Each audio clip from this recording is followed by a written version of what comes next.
I'd like to open us with prayer, and especially considering the strife and the war that is in Ukraine, I'll open us with a prayer for peace from the Book of Common Prayer. Let us pray. Eternal God, in whose perfect kingdom no sword is drawn but the sword of righteousness, no strength known but the strength of love, so mightily spread abroad your Spirit that all peoples may be gathered under the banner of the Prince of Peace, as children of one Father, to whom be dominion and glory now and forever. Amen.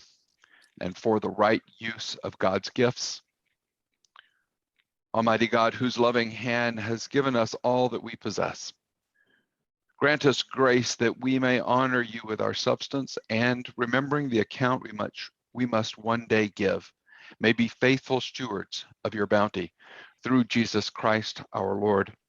Amen.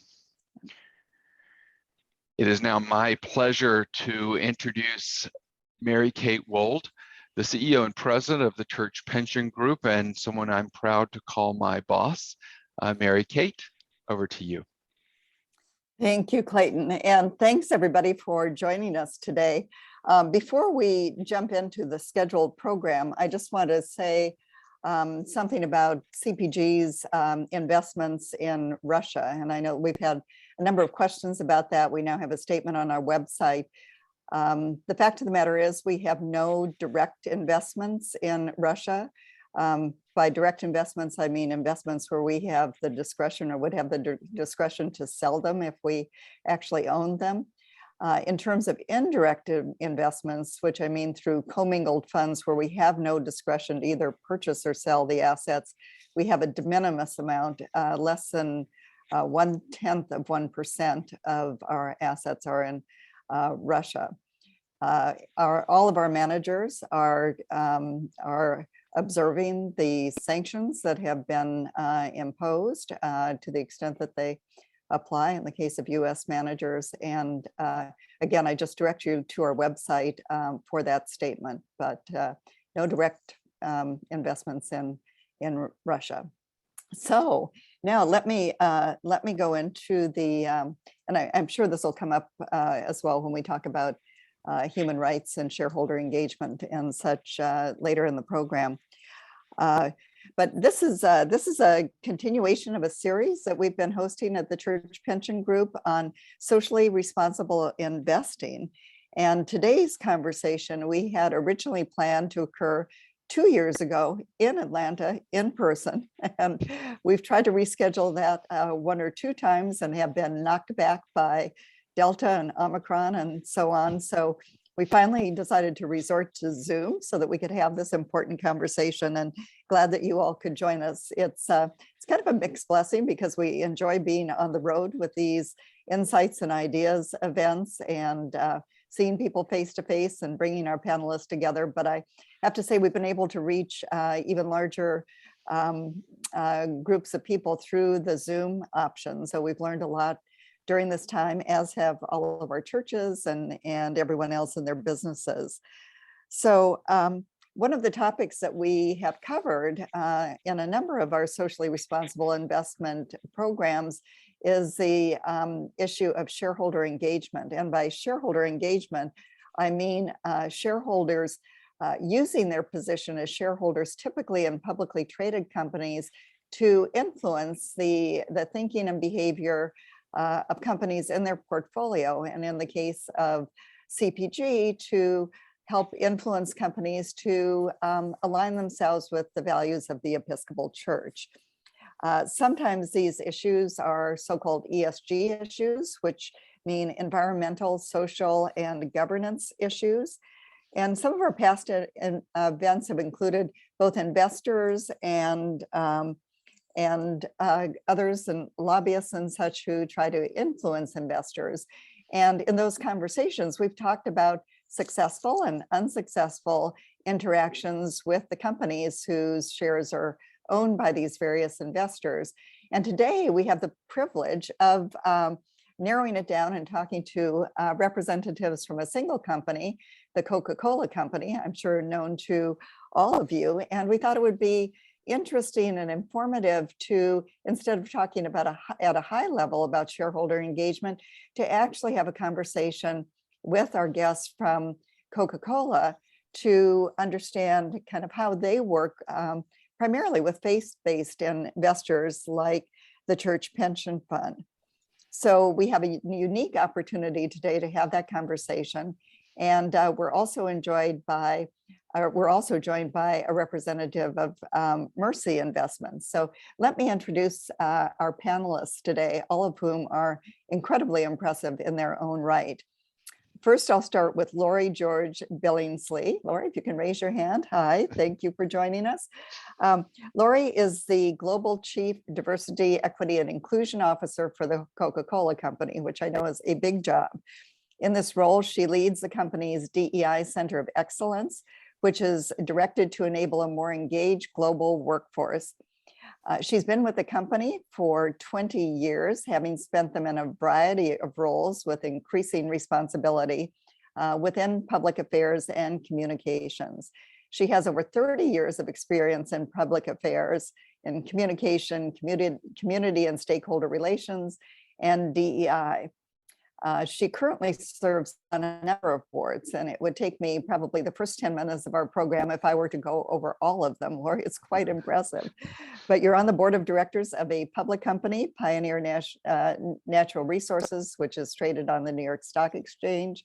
You're on the board of the Congressional Black Caucus Foundation, the NAACP Foundation, ColorCom, the Coca-Cola Foundation, and many, many more, either currently or in the past. You've done a lot in the area of community engagement, and you have an impressive list of national awards, which people can see if they go to your bio, which was part of this program. Lori received her Bachelor of Arts in Public Relations at Howard University and her Master of Arts in Public Communications at American University. In 2012, she completed a 13-month executive leadership experience program at Harvard Business School. And in 2021, she completed Stanford University's Graduate School of Business Directors Consortium. So wonderful, wonderful bio there, Lori. Thank you. And let me not forget to say that Lori is an ordained minister and is a fourth-generation minister in her family. So she has a unique appreciation for what we do here at CPG. Thank you, Mary Kay. Thank you. And then next we have Mary Mannette, and Mary is the Director of Shareholder Advocacy for Mercy Investment Services. And Mercy Investment Services is the investment arm and serves the Sisters of Mercy. And so they're an investor in their own right with their own portfolio, but also they provide consulting services in the area of shareholder engagement to other organizations, usually faith-based organizations like the Church Pension Fund. And we work extensively with Mercy Investment Services. So Mary herself joined Mercy Investment Services as a Director of Shareholder Advocacy in 2016. Previously, she was Director of Environmental Education and Advocacy for the Evangelical Lutheran Church in America's Washington office. During that time, she served on the Climate Change Advisory Group for ACT Alliance as President of the Board of Creation Justice Ministries and a member of the Board and Executive Committee for the National Farm Worker Ministry. Before joining the ELCA, Mary worked for several environmental organizations, serving as Vice President of Earth Day Network, Legislative Director for the League of Conservation Voters, and staff attorney with Audubon's Endangered Species and Trade and Environment programs. Mary holds a Bachelor of Arts from Stanford and a JD from UCLA. She's a member of the bar in California and the District of Columbia. So we're really honored, Mary, to have you and to have the benefit of your considerable expertise today. Thank you. And then Mark Preisinger is the Director of Corporate Governance for the Coca-Cola Company.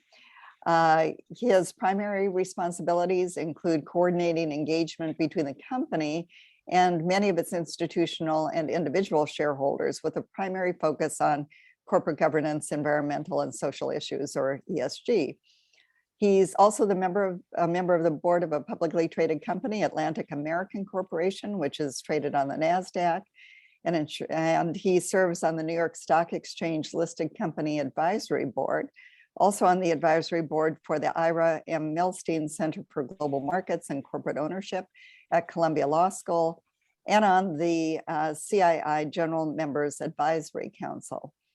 Mark is a past member of the Board of Governors of the International Corporate Governance Network, the IRRC Institute, and has been co-chairman of the Council of Institutional Investors and listed on the NASDAQ 100 Most Influential People in the Boardroom. Mark joined the Coca-Cola Company in 1984, so he has a very long history with the company. Mark, we're delighted to have you with us today. And last but not least is my own colleague, Christopher Rowe. Christopher is a managing director on the investment team at CPG. He's responsible for leading CPG's socially responsible investment engagement strategy and outreach initiatives. If you've attended other of our Insights and Ideas panels, you know that Christopher has been an active participant in those. Christopher works to build relationships with companies in which CPG invests. He engages with peer organizations, the Episcopal Church, the Anglican Communion, and other stakeholders with similar values. Additionally, he works with our Chief Investment Officer to see various aspects of administration for our investments group. Prior to CPG, Christopher was Chief of Staff to the CEO of PGIM, which is Prudential Financial's asset management business. And there he was responsible for wide-ranging activities and functions, including business administration, external relations, and sustainability. Earlier in his career, Christopher worked directly with institutions and faith-based investors and strategies for integrating values with investments. Christopher received a BA in economics from Haverford and an MBA in finance from NYU, and he's a chartered financial analyst. So a group of very impressive people, and let's get into the conversation. First, a question for Mark and Mary. Coca-Cola's had a long relationship with the faith-based community. Could you describe key highlights on that relationship over the years? I know you'll each have a perspective, Mary and Mark. What issues have been important over time, and how has the dialogue evolved? Mark, why don't you go first? Okay, I'll go first. And can I spend 2 minutes just sort of setting up what our engagement program is about? I think it'll be good context for the rest of the discussion, just so you know kind of what we're about. We've had some form of shareholder engagement program at Coke for a long time, since really the early 80s. And I'm just going to set this up, but then I'm going to tell you a story about the genesis of it, which involves the faith-based investor community. It's one of my favorite stories. And I guess just a couple of points I'd make about the program. And we view it, and Chris and I talked about some of this before, because the type of issues that we have tended to talk about with the faith-based community over the course of that very long time, we consider a part of our success. They're bottom line issues to us. There are very few issues anymore. You know, we used to talk about financial and non-financial issues, and we don't talk about that way internally anymore. We think a lot of these issues in this engagement program really contributes to the success, and the board thinks that too. So what we do is we run. It's a year-round program. It's management-led, but it's overseen by the board. I run the program. Lori is very involved. I have the advantage and luxury, I guess. It's a great job because I'm more of the facilitator. I need to know about an inch thick of every issue that we might have to deal with investors. But I have the pleasure of being able to bring people like Lori, who are subject matter experts, into a discussion, in this case on diversity, equity, and inclusion, or compensation people and whatnot. So that's what we try to do. We try to put people who really understand the particular issue at hand and work on it day to day in front of folks who own our stock, and that includes the faith-based investor community. Again, we've done that for a long time. And what the board would say, and they have said, and I think we even say this to an extent in the proxy statement every year, that the board does not think they can do their job as well as they need to do it unless they understand what share owners think. So we go to a lot of trouble to try to figure that out. And as we say, give share owners a line of sight into the boardroom. We honestly don't talk to a lot of share owners who want to be in the boardroom, but they want to know what's going on. But more importantly, and this probably is the key, and this is where I would end, one of the core precepts of the program is we go out and we talk to investors. And by the way, our directors also talk to investors. We're not opposed to that, but we have somebody out there doing this 365 days a year. And when we collect information, trying to sort of listen and understand, we take it back into the boardroom. And I do that once a quarter. It is a regular routine the board's established. They hear what we hear in these dialogues. And I think Mary knows that and might speak to this, but that's what we do. And there are a number of things that have come out of the boardroom, board action that's been informed by share owner input. The most recent of which is in the proxy that was just released about 2 or 3 days ago, and that we believe we more effectively tied executive compensation to sustainability, including, and Lori might talk to this later, diversity, equity, and inclusion goals. And I only use that as an example.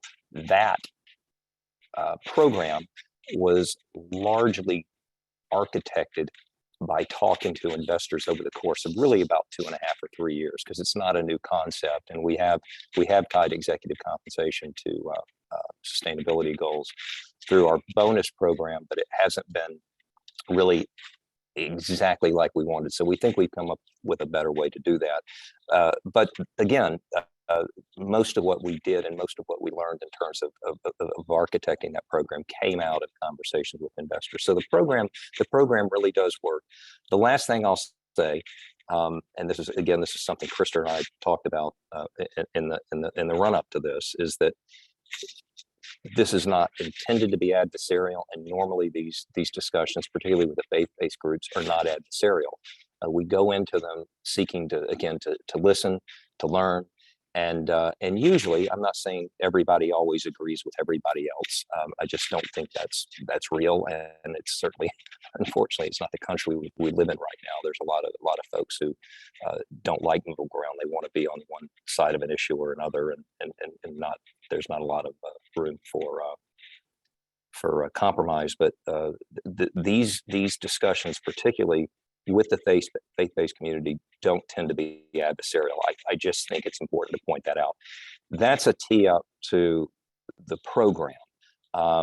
Maybe I'm happy to tell you a couple stories specifically about the faith-based group. Mary, if you want me to do that before you start. I'd love to tell one. I think you'll enjoy it. No, I think that's great. Okay. The only thing I would add to what you said is that the conversation with ICCR has spanned decades. Mercy is only the most recent sort of lead within the ICCR community with Coca-Cola, and I've been doing that since 2016. But I looked at the ICCR database just to get a sense of the topics that have been covered, and it's been everything from governance issues, including diversity and board diversity particularly, but nutrition, recyclings and plastics reduction, water, climate change, human rights. It has been a big topic, operations in specific companies, including way back to apartheid in South Africa. So it's been a long conversation. And for the good of the audience, ICCR is the Interfaith Center on Corporate Responsibility, which is a community of faith-based investors and asset managers working together on historically a range of shareholder engagement issues. Yes. Right. And for us, and I'll get to this sort of, it's a funny story, but it's a true story. But for us, ICCR is important because it allows us, as Mary knows, we have had dialogue groups on issues. And so instead of just meeting to and talking with one investor, they're typically, ICCR allows us to open these dialogue groups, whether it's on water, whether it's on recycling, on some of our core issues like nutrition and sugar. We had one for about 1.5 years or 2 years on that issue.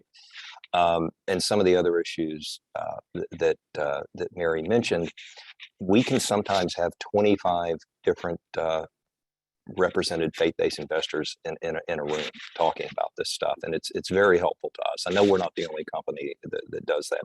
That's one of the great values that we've seen of ICCR. Not to mention that people there, going back to when I was a lot younger, started some of this work in a different life. David Schilling and Tim Smith and people like that taught me a lot, and I still try to keep in touch with folks like that. But I think this is important. The genesis of this program actually goes back to the faith-based investor community and ICCR in particular. We had, certainly predating me in the mid-'70s, maybe late '70s, some issues in Guatemala that related to the bottler, and while we didn't particularly own this bottler, we did get involved because we thought the level of allegations rose to a place where we needed to be involved with the bottler, and they were human rights allegations, unfortunately, which ultimately were resolved over time. But one of the lingering effects of that is in the early '80s, very soon, maybe the second year that one of our legendary CEOs, a guy named Roberto Guzgueta, was having our shareholder meeting. And at this time, if we could just go back to the shareholder meeting, our shareholder meeting at the time was not attended really by many people at all. There may be 20 people in the room, and it was in a small room in Delaware. And I only tell you that to give the context. And so Mr. Guzgueta shows up, and Mr. Guzgueta was a devout Catholic. He was a very good man. And he began the meeting, and he looked down, and there were 3 nuns in the front row. And he asked them to speak, and they spoke about human rights. And they spoke about Guatemala and a few other things. And of course, he didn't know that they were going to be there, and didn't really had not been briefed on what the issue was, at least to any great degree. And so they had a dialogue, and that was the end of it. And he left the room, and we got back to Atlanta. I say we, I wasn't there, and he said, "This will never happen again." And so he created the position that I currently hold, and the idea was simple: to send a person out to be, as he called it, a bit of an ambassador, a bit of a fact finder, to talk to, well, at the time, to build relationships with people. And as I understand it from going 2 or 3 people back, the predecessor, to have investors, you're knocking on the door and say, "I'm here from the Coca-Cola Company. I want to talk to you about, you own this, and what do you care?" It was just something that hadn't been done, at least very much. And so it's a true story. The genesis of the program, it was exactly what I said, and he created that. We've done it ever since. And I want to say that was 1983, probably, when he started this thing up. So that's how this thing got started. And we have to thank the faith-based community for that. Thank you. Mary. Well, as I said, I can really only speak to my own experience engaging with Coca-Cola, which has been since 2016. But we started with it was a conversation on water issues that had predated me, and water being, of course, essential to Coca-Cola's product, and something that I think they were a real leader in tackling in terms of the risk to the company's business operations. And as we were diving more deeply into the issue and the water risk sort of parameters, it became increasingly clear that a lot of the risk to the company's supply chain, particularly because it's so many agricultural products, is being made significantly worse by climate change, both what's happening and what will happen in the future.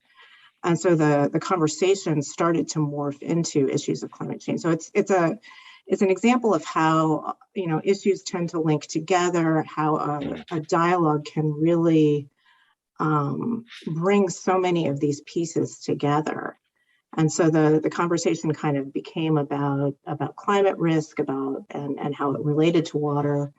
And one of the things that we first started talking to the company about was, have you thought about, at the time they had a target that was a good target. It had been set fairly early on, back in around 2010, 2011.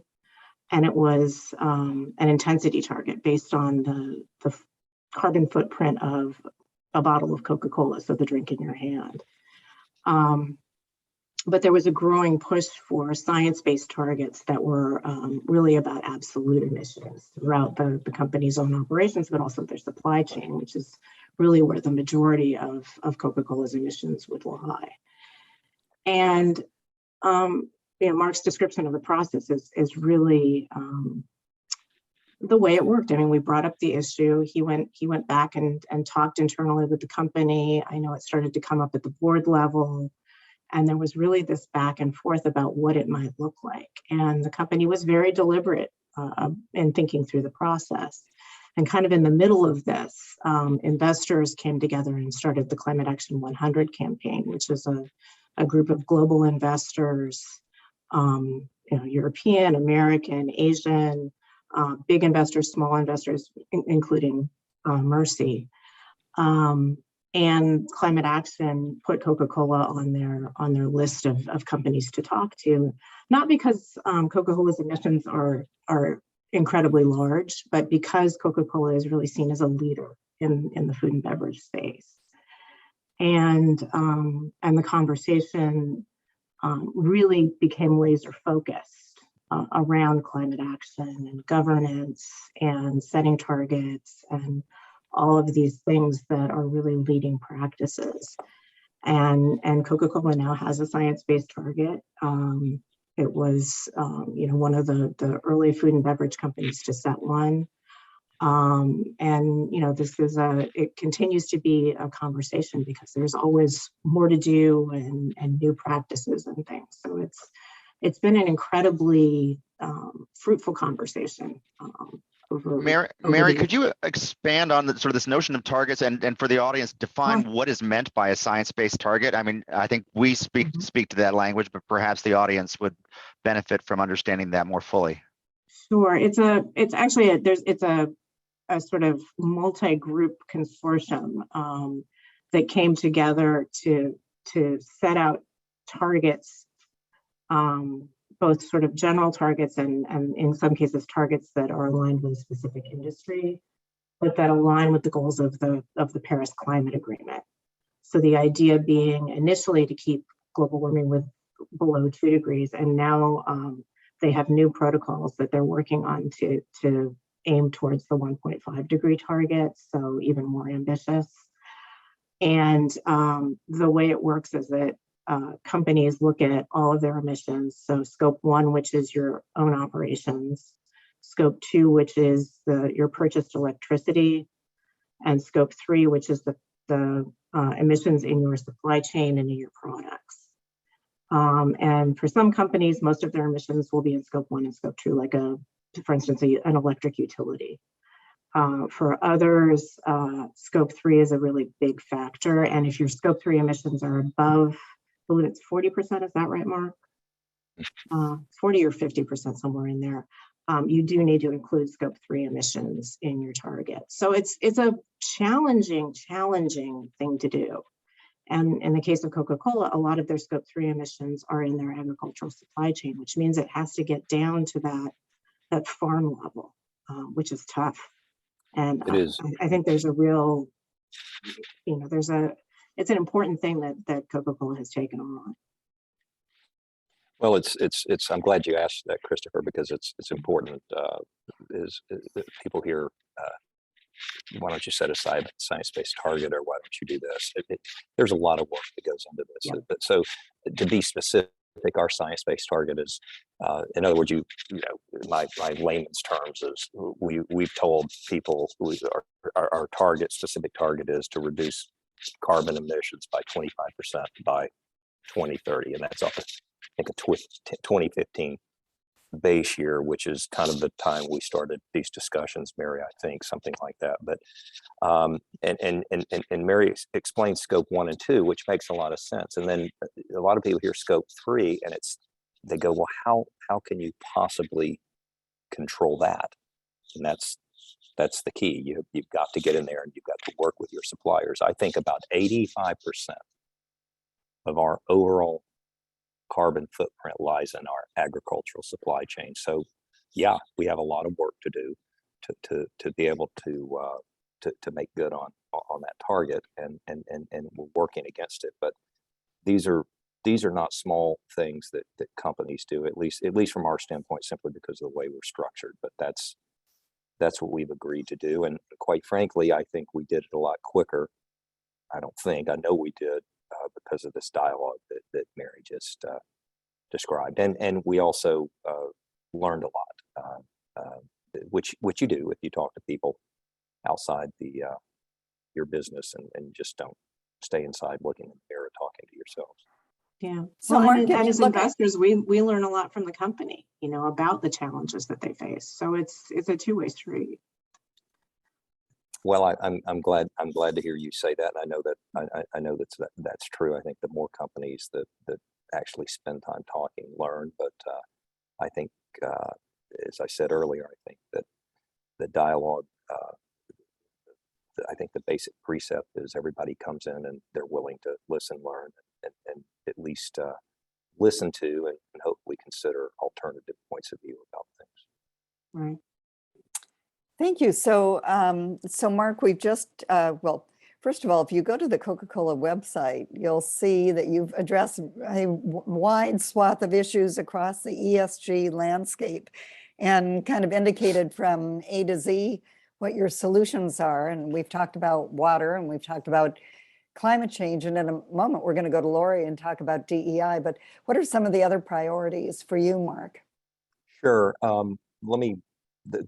There are 6 things. Don't worry, I'm going to kind of shorthand all this, and I've got to pull up a couple of notes if you don't mind if I'm squinting. But I know most of this because we talk about it a lot. But there are six primary areas, and as it relates to ESG issues, I keep going back and say Christopher and I talked about this, but we did. Going back to terms like CSR, corporate social responsibility, sustainability, before anybody thought about ESG. We've been doing iterations of this for a long time. And so we feel like we've gotten to a place that through investor input, through broader stakeholder input, that we understand what we need to focus on. And we understand, as Mary just said, we have to set targets and be held accountable to those targets and measure them and report on them. So we do all that in the areas I'm about to talk about. But having said that, in terms of searching for solutions to things, we are, but this is a journey. And 5-10 years out, we may look at this differently if we had this conversation. I think that's maybe obvious to everybody that does this kind of work. And the final thing I'll say is these are not, I think I said this at the beginning, but these are not just the right things to do for us anymore. They are, in fact, integral to our business success. And if you think about it, first 3 things I'm going to name are really existential to our business.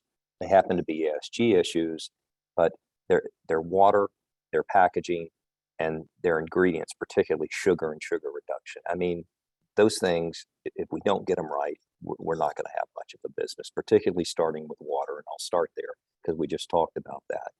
I mean, it sounds obvious, but the first and main ingredient in almost everything we make is water. And so if we don't respect water and watersheds, and we don't have a reliable source of water, we're not going to have a business. And so it's almost self-serving for us to do this. We think we do a good job in relative to all of the categories I'll talk about. I like talking about water because I think we do a very, very good job in the water space. So I'm going to oversimplify this, but we say we want to be water balanced, and we've set a goal, and we're pretty close to meeting that goal of returning 100% of the water we use in making our products. And we do that a lot of different We reduce the amount we use both internally and outside the plants. We reuse, we recycle, but importantly, we work with bottlers locally. We talked about bottlers earlier, and they're separate companies in their own right. Sometimes they're public companies in their own right. But we have to work with them to locally replenish, particularly in communities where water is central to health. And so, again, I think so that I can get through these, I would encourage people to go look. We have this all very well, I think, laid out on our website, and some of it's impressive, some of it, you may challenge us on, but we feel pretty good about where we are right now. And so the second category is packaging. And we created a program a couple of years ago called World Without Waste. A lot of it's centered around plastic because we understand plastic in the world is a problem, and that we have a problem to try to help solve that issue. And there are three components of this. One is collect. Anybody that studies the space knows that we have to figure out a way to collect and recycle these bottles. Our goal by 2030 is to collect a bottle or can, not necessarily ours, but a bottle or can that's out there for every one that we sell. And we believe we can reach that goal. The other part of it is design.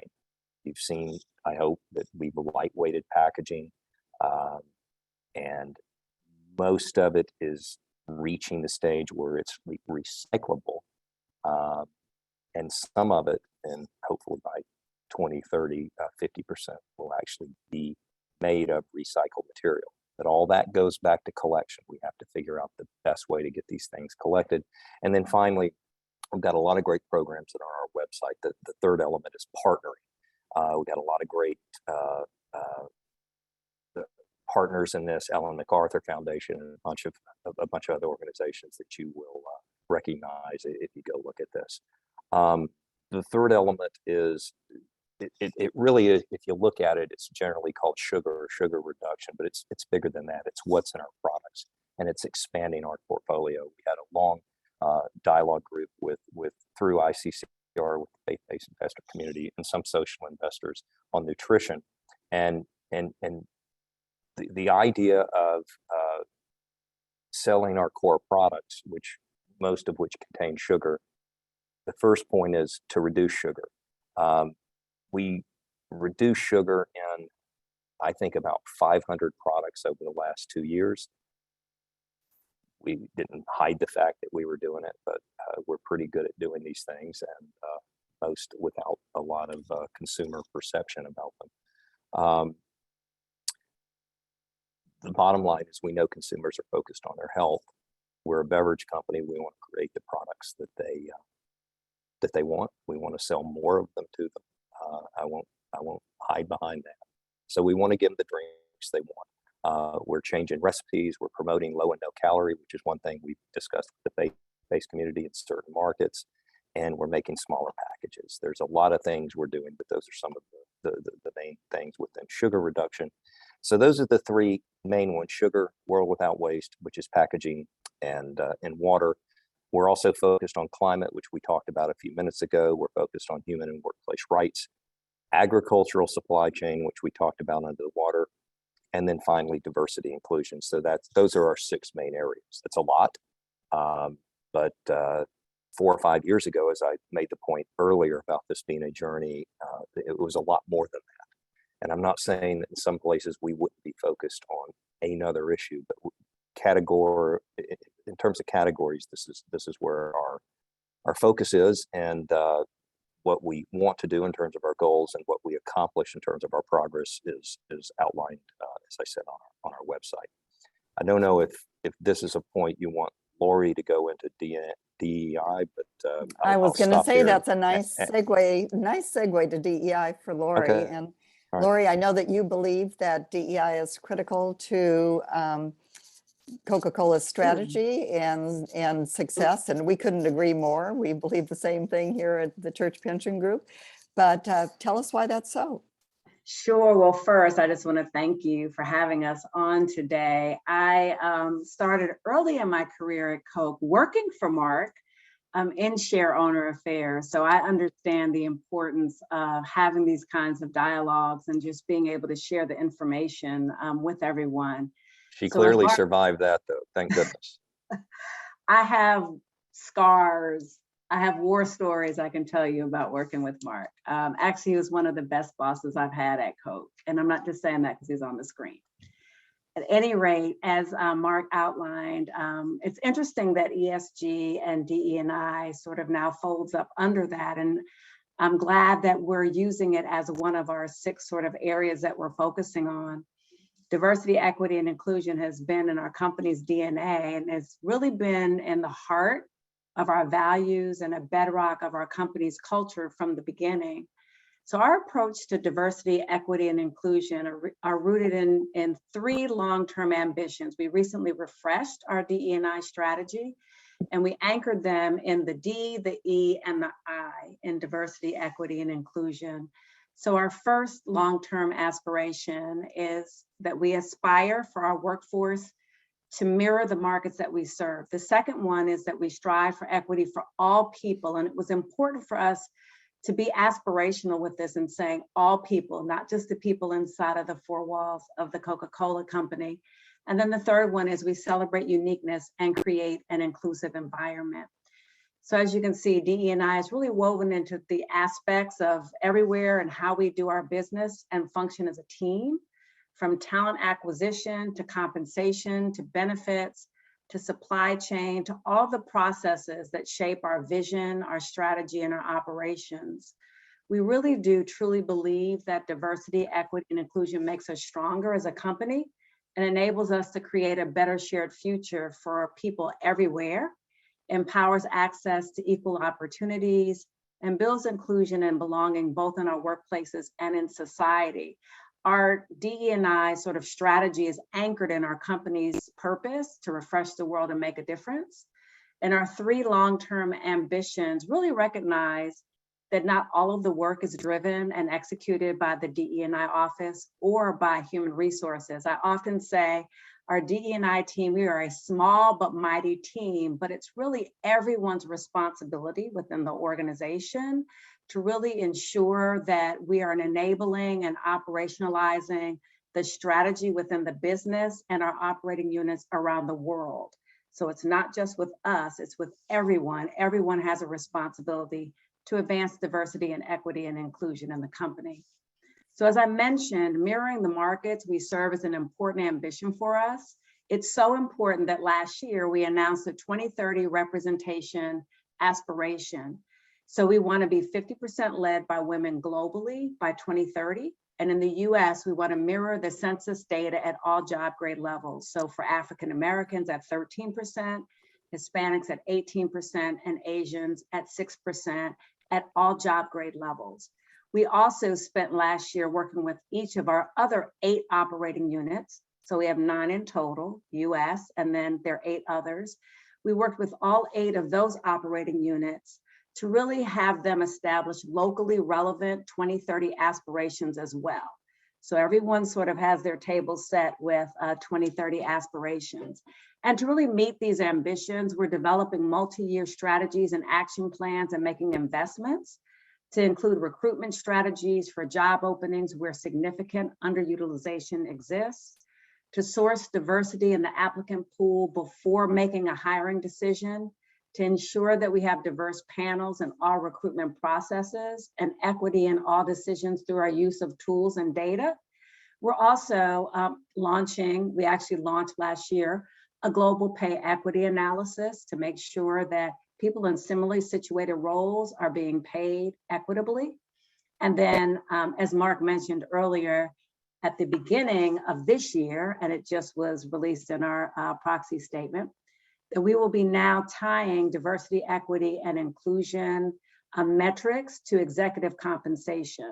And so we really feel that all of the things that we've been able to lay the foundation for, from doing diversity maturity assessments of all of our operating units, as well as inclusion indices in each of our operating units, to establishing these representation goals, to also tying it to executive compensation, that it's really foundationally, again, in the DNA of the company, and it's something that is now part of everyone's ambitions within the company to make sure that we're advancing diversity, equity, and inclusion across our entire enterprise. So that's a little bit of what we've been up to on the DE&I front. That's a lot, a full plate for you, Lori. You mentioned women, and I know that Coca-Cola has programs and initiatives to support women entrepreneurs. So could you tell us a little bit more about those programs and initiatives? Sure. Absolutely. So in 2010, we announced our 5x20 program. It's a global initiative to enable the economic empowerment of 5 million women entrepreneurs across our value chain by 2020. Well, we exceeded that goal, and we enabled more than 6 million women, that's over 1 million in the US alone, across at least 100 countries around the world. So we know that, there's overwhelming evidence that achieving equality and empowerment for women has a ripple effect, a broad ripple effect, that are good for society at large. And as pillars of their communities, women invest a sizable portion of their income that they earn on the health and education of their children and in their local economies, creating tremendous economic impact. That's why we really felt it was important for us to put a stake in the ground with our 5x20 program. So we work with partners across the globe. We supported programs that help break down structural inequalities and barriers by providing women entrepreneurs access in sort of 3 areas: business skills training, financial services and assets, and access to mentoring and peer networks. As I shared, we did exceed our goal last year in reaching more than 6 million women. So while that program, the 5x20 program, has sunset following exceeding that goal, in various parts of the world, our business continues to support the economic empowerment of women, working with like-minded partners. Some of those partners in the US included Odyssey Media and Adelante. Both were minority-owned women organizations that provided tools and resources for women of color to start their businesses or to grow current ones, as well as help provide mentoring opportunities. So as I said, while we met our goal, the efforts do continue. So we're going to continue to focus on expanding our current programs and engaging in collective industry efforts. Amid the damage caused by COVID-19 that all of us have seen the impacts of, these initiatives will seek to train and retrain, which is really important as we talk about the future of work, in building networks and mentorships and supporting to access for additional financing. And as the impact of these efforts continues to multiply with each passing year, we actually expect to reach even more women in underprivileged populations in developing and industrialized economies. And we're not just making this much of an investment or more internally with our own pipeline of leaders, we're also doing that globally. So we're looking at it both outside the 4 walls of the Coca-Cola Company as well as inside the 4 walls. When we talked about our ambition of being 50% led by women globally by 2030, we're doing that, and one of our councils is leading that charge, our Global Women's Leadership Council. And I'll just quickly share a couple of things that they're doing. In 2007, we started the Global Women's Leadership Council to support women in global leadership positions and to grow our pipeline of female talent.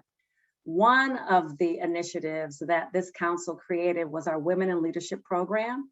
And that program's developed over 850 participants to date. They're really focused, the council, on 2 strategic pillars. One is breaking the glass ceiling. So we have an executive sponsorship for senior female talent to help them progress towards the most senior roles in the company. So they're partnered with members of our executive leadership team, 2 women each, with each one of our ELT members, to really help them advance further and faster in their career. And then the second one is 50-50 leadership.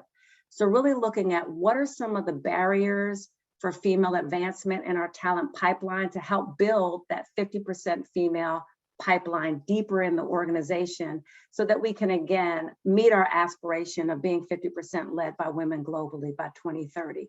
So those are a few things that we're doing to advance women within the Coca-Cola Company and outside of our 4 walls.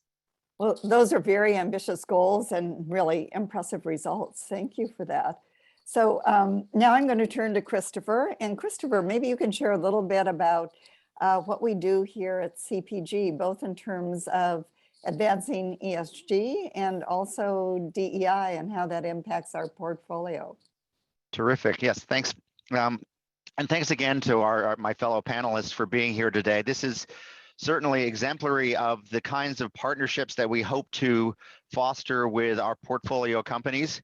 And Coca-Cola, while not a portfolio company for CPG at the moment, is certainly been engaged in dialogue with the faith-based community for many years, as Mary and Mark have outlined. So, and one of the things that I'm often asked is sort of how do you think about socially responsible investing versus investing, and I envision a day someday where actually, rather than talking about socially responsible investing and investing, you're talking just about investing, where consideration of environmental issues, social issues, governance issues are really drivers to investment performance, very much like Mark has outlined. And so that really philosophically is the way that we've approached this work, where we believe that environmental issues, social issues, and governance issues are material investment issues. And when they are, we expect the managers that invest the fund to incorporate them in the context of their investment due diligence and analysis.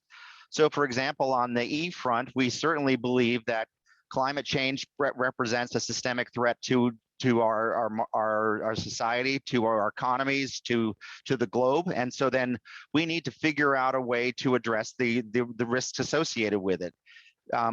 In parallel, of course, that there's meaningful money being invested in climate-related solutions, and so as a pension plan, shouldn't we put our money in the way of those opportunities and be thinking about those risks in the context of our investment due diligence and analysis? And so when we're talking to managers, it is our expectation that they're in turn talking to the portfolio companies like a Coca-Cola and other companies around how they're managing these systemic risks. And I think Coca-Cola has done an excellent job as outlined here.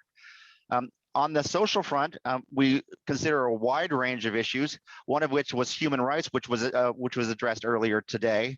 And certainly one point that I certainly want to bring up that is timely are the human rights considerations in conflict zones. And so we have an outside consultant with whom we work that helps us look at where are there portfolio risks in conflict zones related to human rights. And that can be manifest in some of the diligence we do with managers in terms of where we're making investments. But it also can represent an opportunity for engagement with companies on how they're thinking about these underlying risks. And so clearly the conflict or the war in Russia and Ukraine is a sad and timely example of where we need to be paying attention. So where are there companies in the region that are supporting human rights violations or contributing to human rights violations? And conversely, where are there companies that are needed by the Russian citizens that are left behind and that are actually contributing positively to the well-being of those in the region? So we have to think very, very carefully about that. Certainly Russia and Ukraine is one example, but there are conflict zones across the world where the same issues prevail. And we need to be thinking about those issues carefully and thoughtfully as we think about the risks in the portfolio.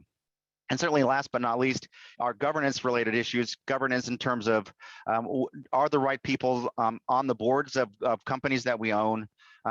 Is there the right representation in terms of diversity, both in terms of race, gender, but also expertise in the businesses that they're helping to oversee? And then if we pivot briefly to DE&I, just as I would like to see a day when we're not talking socially responsible investing and investing, I believe that DEI issues are endemic to any talent strategy, that you need to be working through DEI issues if you're going to have an effective talent program.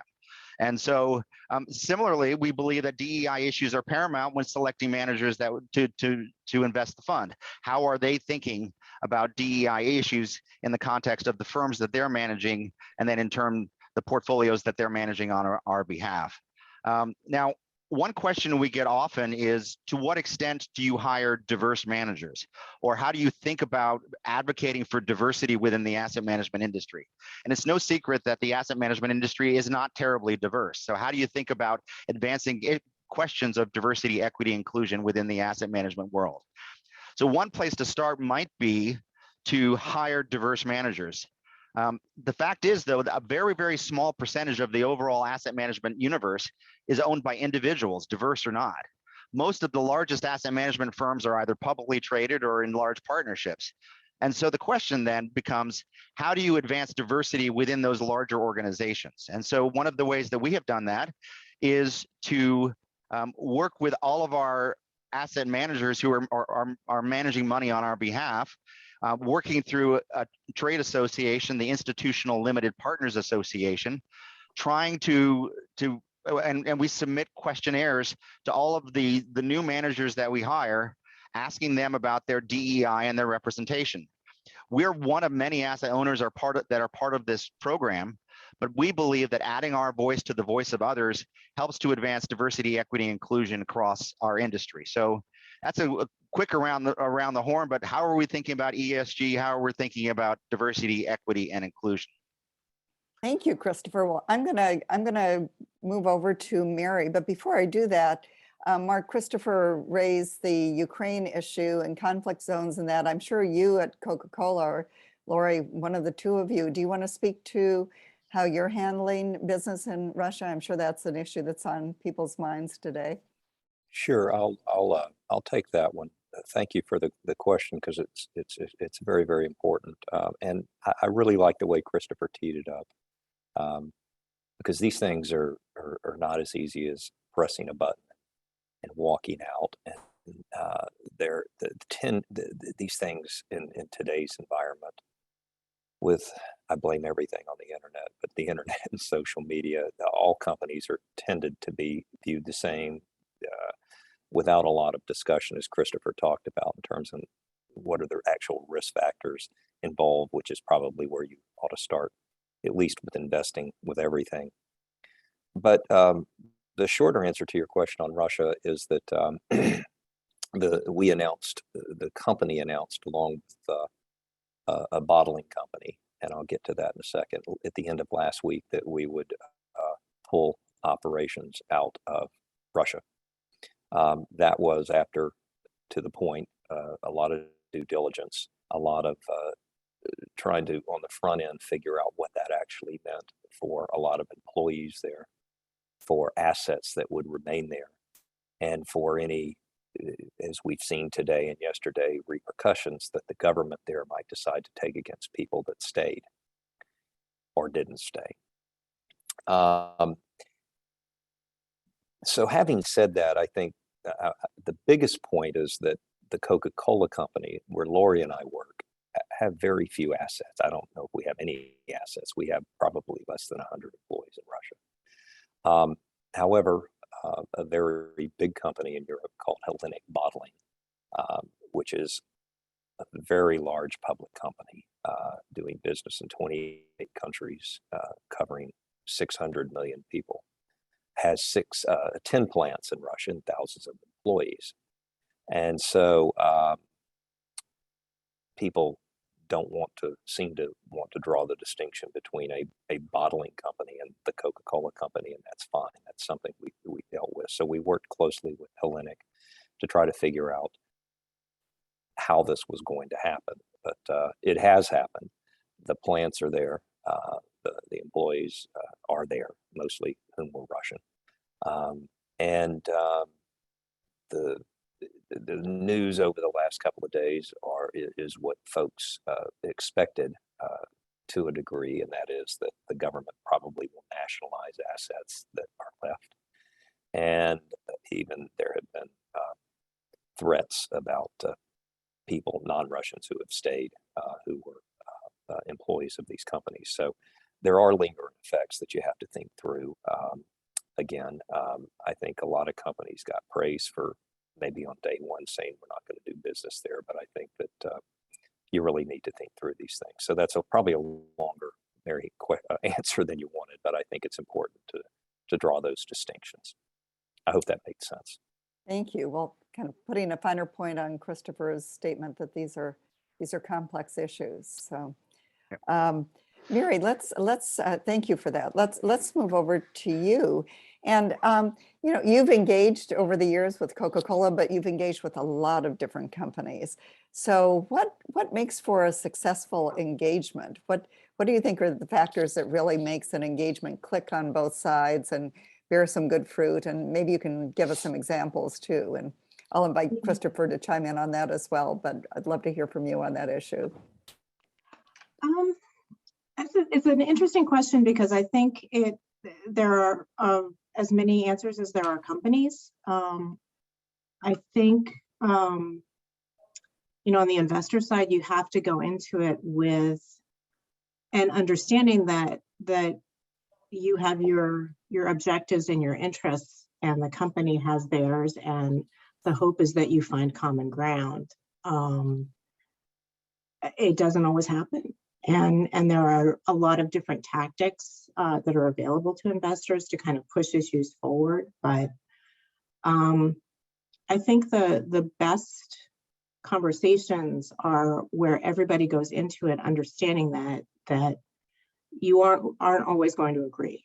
And I think, you know, the example of Russia and the investment in Russia is only the sort of latest example of that. You know, companies may not be able to do exactly what you want them to do, but hopefully you can find a way to get to a point where everybody's happy with the outcome.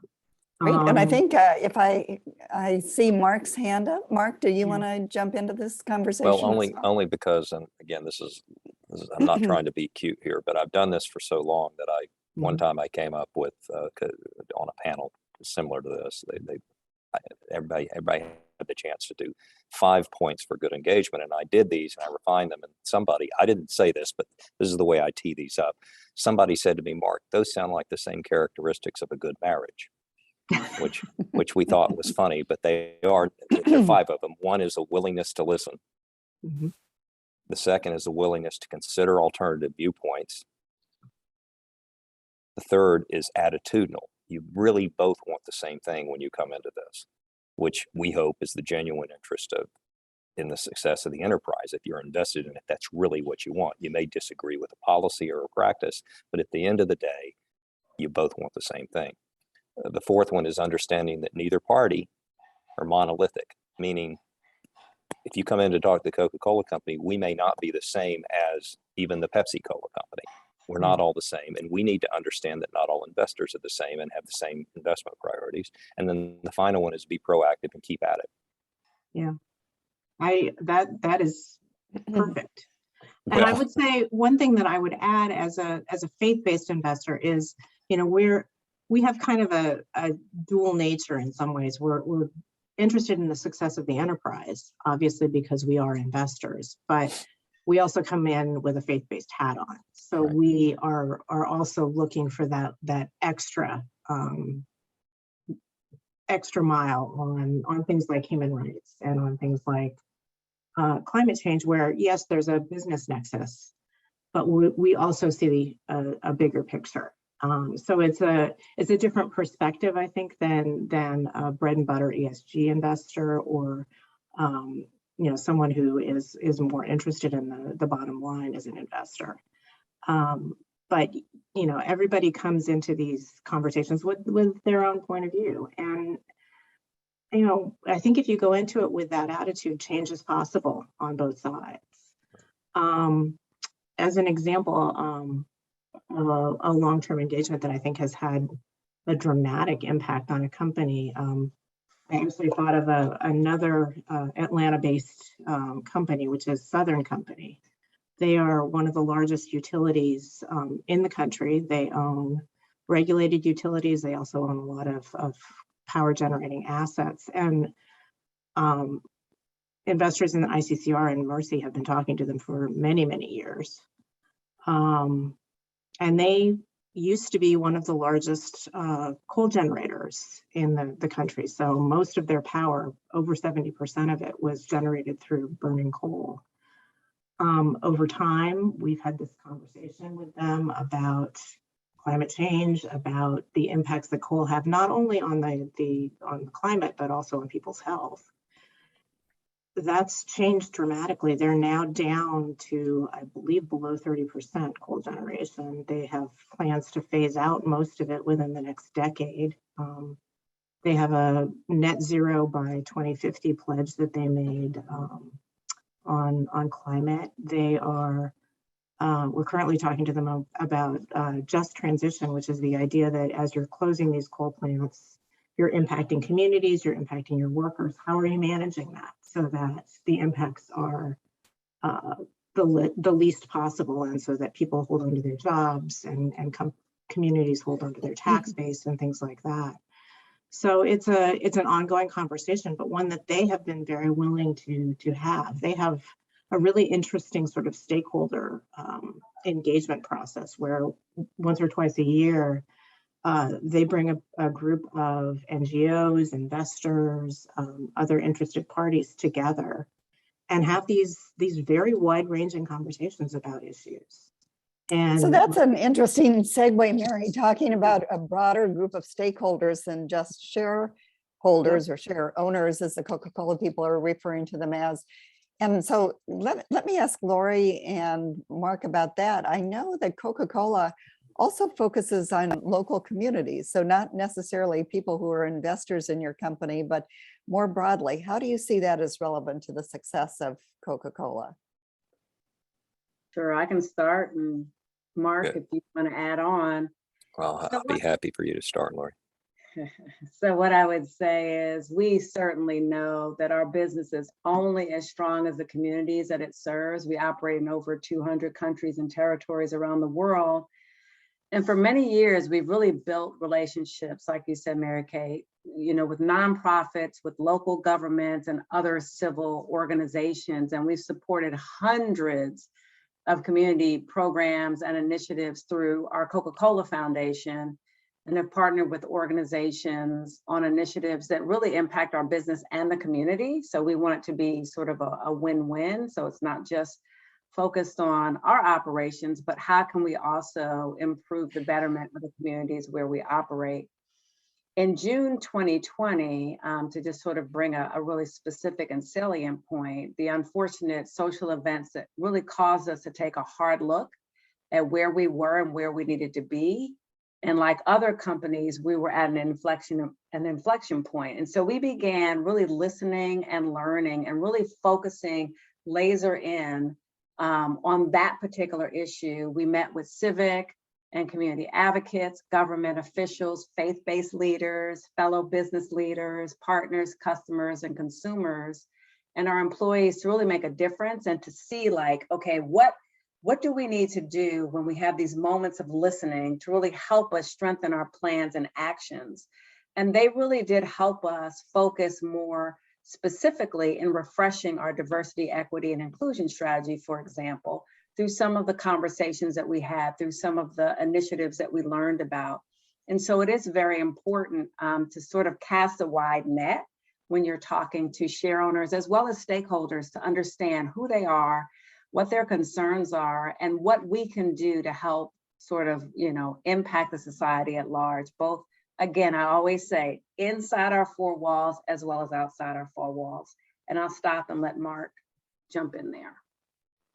I don't have a lot to add. I think you've done a good job, but I think it's sort of in our DNA. If everybody, it's not just a U.S. thing, but if folks remember going back to our history, the way the Coca-Cola Company grew was through local bottlers.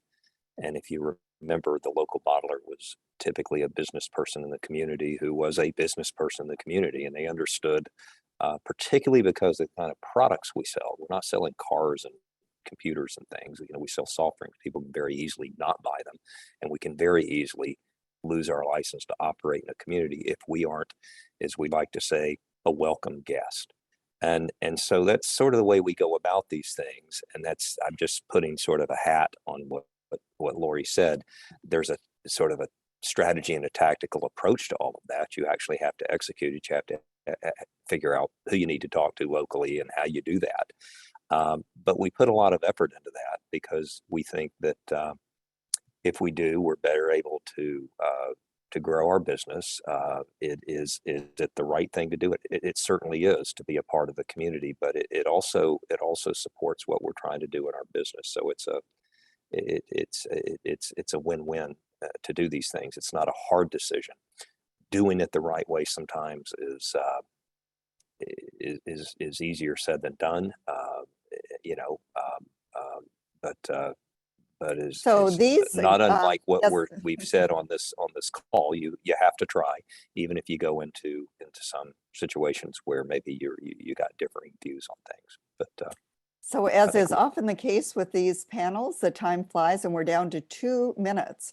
Oh my goodness. I think this has been a wonderful opportunity to see shareholder engagement in action. But for those who are still skeptics out there, let's have just a quick lightning round.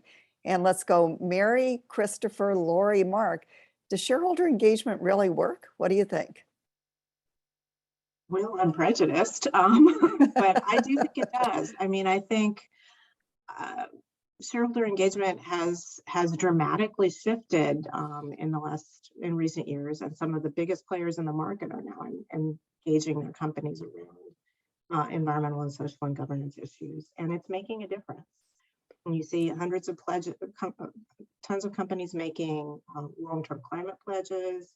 You see companies measuring and managing their water risk. You see companies making major steps in diversity, equity, inclusion. So a lot of it is happening because of public attention, but a lot of it is happening because investors are just pushing and pushing and pushing. Thank you, Christopher. It's what we do, and we love to do it.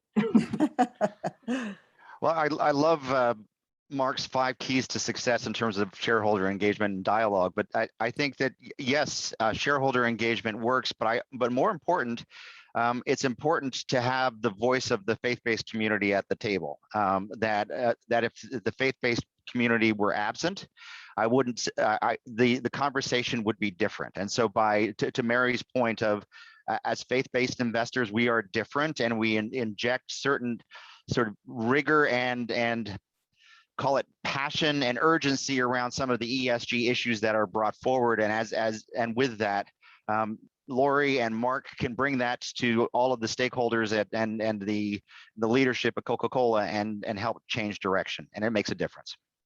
Thank you, Lori and Mark. We're down to the wire.